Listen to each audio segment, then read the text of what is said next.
இன்றைய முருகன் வார்த்தை. சுற்றிலும் குழப்பங்கள் இருந்தாலும் நீ சுமைகளை இழுக்காமல் தாங்கி நிற்கிறாய். அந்த நொடியில்தான் முருகன் உன் அசைவினை கவனிக்கிறார். நீ துடிப்பில்லாமல் நம்பிக்கையுடன் காத்திருக்கையில் அவன் நேரத்தை வரவேற்கிறார். நம் வாழ்க்கையின் ஒவ்வொரு நேரமும் அவன் ஒரே காரணத்திற்காக அமைந்தது. அந்த நேரம் வந்தால் ஒளி போல் நம் மனம் விளங்கும்.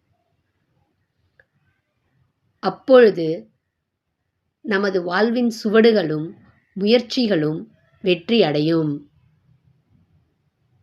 சுமைகளை நீ தாங்கி முருகனின் சப்தமில்லாத வழிகாட்டுதலுடன் செல். நம்பிக்கை காத்து ஞானத்தை அடை. வேல்வேல் முருகா, வெற்றிவேல் முருகா. மீண்டும் சந்திப்போம்.